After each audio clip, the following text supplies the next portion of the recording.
Hi, welcome to another edition of 1 in 15. As ever, I'm going to let my guest introduce themselves. So my name's Donna Gwilliams. Lived in Walthamstow forever. It's the place that I still call home.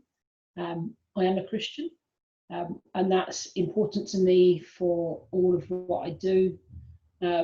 Currently not working, as I left my job on the 20th of March to set up being self-employed, doing youth work consultancy with churches. Obviously, everything closed down. Work hasn't happened. My backup plan to support some of that was to do TA work, working with a teaching agency, so supply work really, and obviously there's no school stuff happening.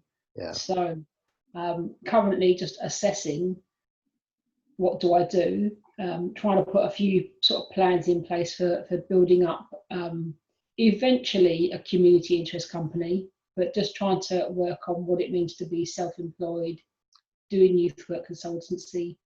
My plan is to try and work with churches to say you can do youth work, not leaving it to the professionals. I feel that churches are in a good place, sort of location-wise, to schools and families, and they could be doing much more than they are, but most seem to be pretty terrified of young people. They're happy with them while they're in primary school, but give them a teenager, and a lot of them think, I don't know how to talk to them, but actually you carry on the conversation that you started as they've been growing up. Yeah. Brilliant. So, I mean, it sounds like an exciting world of possibility, maybe slightly tempered with existential terror at being unemployed in a time of pandemic. So, as you know, the purpose of these interviews is to kind of reflect on the one thing that's been dominating your thinking. You may have started to answer that already, actually, in your introduction. But what is that? You know, what is the one thing that's kind of shaping how you're thinking about your professional development, maybe your personal development as well? For me, it's how we help our young people, post-pandemic. Sure. They've not always been well regarded pre-pandemic. A lot of services are not available to them. Obviously, with funding, there's going to be even less of that for youth work. Sure. Possibly churches are going to think that's not important in their budget. Yeah. But I want to get away from the budget factor and say, actually, it's a people thing. If you've got people, if you've got people who want to share who Jesus is, then that needs to be with our young people in our community too. Yeah. Well, there's nobody to pass the message on to. If we don't pass it, you might as well not open up after whenever. Yeah. You know, September now. Yes, we need to work with people now, but also about helping our young people through the next 5, 6, 7 years. Yeah. Because we know it's taken a toll on our elder generation in terms of them dying, but I think our young people are going to be amongst the most affected. Yeah. Yeah, I'm with you on that, as you not surprised to know.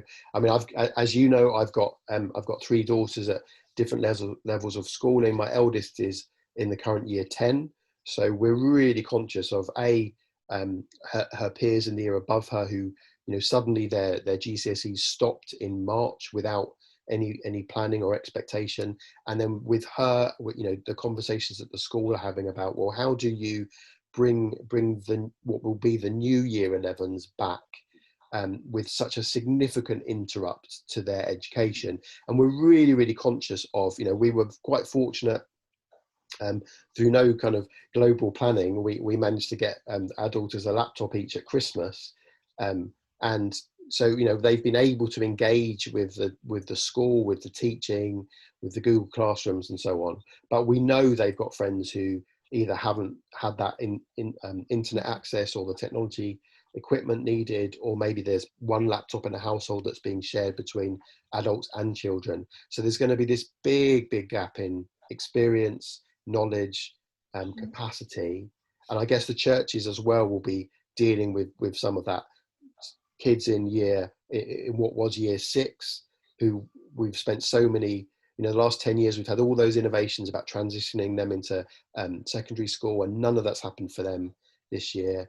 And as you've already said, you know, the ones in year 13, the ones at different levels of university qualifications, this huge impact is going to happen. So what are some of the ways for, if, you know, for church leaders listening, if a church that, like you mentioned, that haven't got a budget for a professional youth worker is listening, you know, what are some of the ways they can go about helping those young people now and into the next kind of important months and years ahead of them? Yeah, or one of the things is possibly going to their nearest school and asking the teachers or the head teacher, how can I help you? Yeah. What can I do to bless you as a school? Is it by coming in and doing a homework club? Is it coming in and listening to reading? Is it just coming in and sitting in the staff room once a week during the lunchtime so that the teachers can have a chat? Sure. You know, just being around the places where the children and young people are. I think that's quite key. Possibility of one of the things that I'd love to see is with our young people. Obviously, before the pandemic, there was a lot of stuff, especially in London, around knife crime and young people being vulnerable between the hours of 3 o'clock and 6 o'clock. Then that's when you open up your building. And for me, I just think it's simple. You need 2 adults who like young people. Yeah. That's a good start. And you need a kettle and a toaster. You make tea and toast after school, and you say, this place is here if you want to come in and sit and chat, if you want to come and sit and do your homework. Yeah. Because unless you're actually chatting to the young people themselves, you're not going to know what they want. You might get an idea from the media of what you think they want, but they don't all want music and rap classes or boxing or football. We want our young people to be able to aspire to be doctors and lawyers and footballers if that's what they want to choose. I don't want them to be able to make those choices. Having adults around them who can support them through those choices can help them to grow as young people.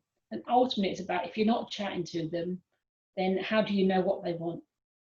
Yeah. I mean, as you said, you've got 3 daughters, and you don't just assume. Obviously, there are times when you take the parent and say, this is what you're going to do because I'm your parent. Yeah. But most of the time, it's about listening to them and saying, you know, I don't like broccoli.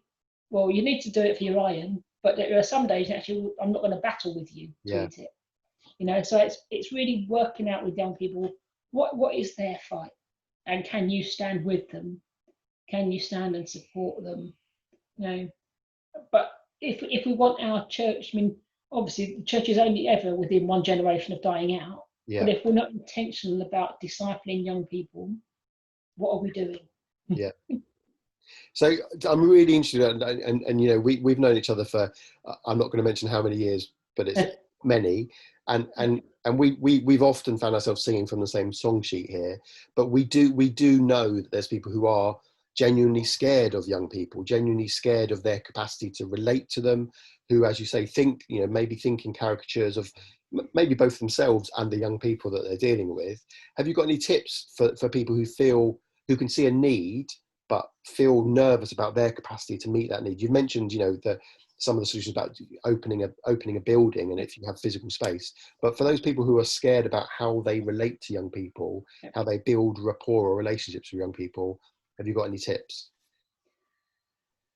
Most of the time, I start with a thing called chocolate and chat, and you take somebody to a local cafe where you've got, obviously it's a bit more sort of public space, obviously thinking of safeguarding and all of that. But it's just starting those initial conversations, find out what they're into. Yeah. Just you know, talk about what you did when you were that age, good or bad. Yeah. You know, don't amplify your story. Be honest. You know, be honest as to why you want to spend time with them. Yeah. You know, don't try and hide it. Don't try and hype it up or make it more than it is. And if you've only got 1 or 2 young people around your church, that's okay. You don't need to build a congregation of sort of 30 or 40 young people. Jesus worked with 12 disciples, and of that, there was 3 that he worked with even more intentionally. Yeah.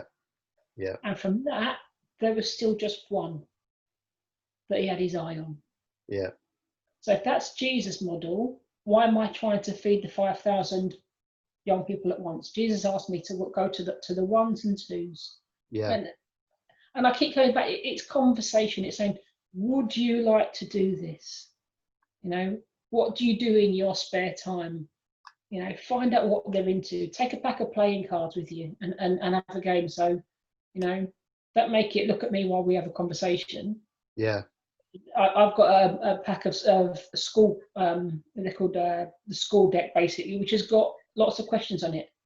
From, you know, who's the funniest in your family to what do you think about life after death? Yeah. You know, so there's ways of having quick conversations. Yeah. You know, and see where that goes. If you're not a natural conversational starter, there are on the internet, you know, that good resource, 101 conversation starters. What did you have for dinner last night? Yeah. You know? And for me, one of my challenges for all of the young people that I work with is, when did you last cook at home? When did you make a meal? When did you make a meal for your family? What about one day a week trying to do this? And the amount of parents I get saying, they did so and so. Like, Yeah. that's good.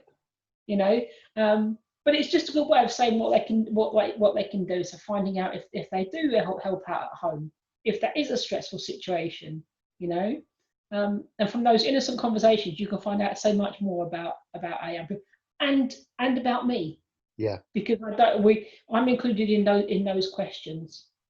You know, Yeah, I was going so to say that kind of, it's just relationship building, isn't it? If we take away the physical age of either you or I in that situation, or the young person, and obviously there are differences in generations and differences in outlook and experience, but it's just relationship building. It's just getting to know the other person, and there's a transaction there with a lowercase t, where we offer ourselves, we offer of ourselves, we tell people things about ourselves. As we're receiving things, we're genuinely interested in that young person's opinion, in their experience, and placing a validity in it. I think for me, one of the reasons that a lot of adults are scared of talking with young people, or building relationships with young people, is they feel they have to understand everything about their culture. They feel they have to understand all the nuances of it, and they recognize the difference between that young person's lived experience and their own as a teenager, for some of us many years ago. But actually, to demystify that and say, well, if you were having a conversation with a family member who happened to be young, or with a neighbor who happened to be young, how would you frame that? And you wouldn't come in going, what can I teach you today?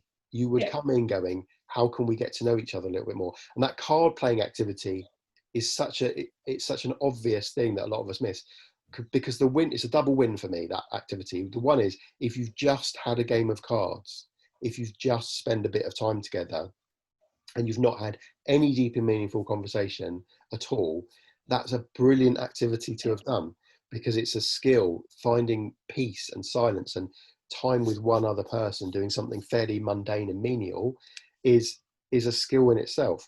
But of course, you can also have the flip side of that, and you can suddenly get into there's been a trauma that person's having to deal with. We're all dealing with trauma at the moment, you know, or there's been a significant life event that they're trying to process. And because we see them as valuable and as valid, we can be a space for them. If they want to use us as a resource, we can be someone who can help them process that. That's really helpful. And really simple. We are already nearly approaching the end of this 15 minutes. It often happens in these interviews.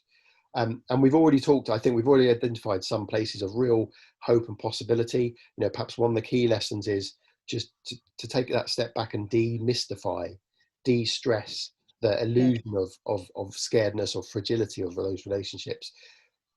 What are some of the other signs of hope here? What are some of the ways of possibility, stories you can tell of churches or other community groups making innovations into how they support young people in their community? Yeah, I think there is hope, because they are not just the next generation, they are the now generation. Yeah. It's not just about what we can look forward to or what they can become. It's about who we are now. So it's living this experience and saying, actually, that the hope is, I think, that more churches or more communities will truly invest in their young people, and not see them as a problem to be solved. Yeah. But actually that they're people that we need to get to know. And some places do that well. Others are not so good. I mean, in my community at the beginning of the actual lockdown part, you know, we started this tea at 10:30, which is just coming out of our houses, standing by for me, it's on the opposite side of the street because that's the sunny side at that time of the morning. You know, having a cup of tea with each other, having a conversation with whoever is out. Yeah. You know, and it's getting to know the different families. I mean, the next door neighbour, one of their young lads was 18 in the middle of the pandemic, basically. I've taught another little lad to skateboard. Not that I got on the board myself, but I know how to. You know, so it's building those relationships, and actually from that, you know, the community, I won't say owns the young people, but not in our ownership, but actually they are the young people. So when you see them out in the street, is, oh, hello, Hassan. Oh, I know you. Hello, Raf. Rather than that's the kid from number 62. You know, it's actually, I know that the next door neighbour, he wants to be in the police service, basically. He works his backside off at the moment. He's got 2 jobs, basically. He's a really hard worker. So I know as an 18-year-old, they're not all sitting at home on their computers. Actually, most of them have had enough of their computers at the moment because, you know, they've been on it for school. Yeah. You know, so they want sort of more fun things to do. But it's also saying if you need anything, sort of come and see me. Is anybody going shopping? Even, you know, what can we do? So that the hope is that from this, new things will grow. God is doing stuff. Am I noticing where that is happening? And does he want me to join in? Yeah. If That's the answer brilliant. is yes, then I have to. If it's no, then I have to say, okay, then so what do you want me to do then, God? Yeah. I love that. And I love that idea of, you know, that reminder that young people are part of the current generation with us. You know, we're all going through, and that for me, you know, with my youth at work history, one of my sources of hope in developing relationships, meaningful relationships, sustainable relationships with young people now is that young people are just as much as part of figuring out what the new way of being is going to look like. They've got solutions, they've got perspectives that we're not going to spot because we've been too embedded in the old way of doing things. There's things that we can't get past because we're making assumptions that one way is the only way to do things. And there's a vitality of young people who often, you know, as relative outsiders sometimes, who can help us see possibility that we're missing. Donna, that we're out of time. Donna Gwilliams, thank you very much. You've been an amazing guest. As ever, I want to spend a lot more time talking about these things, but we've run out of time for today. So thank you very much. Bless you. Awesome.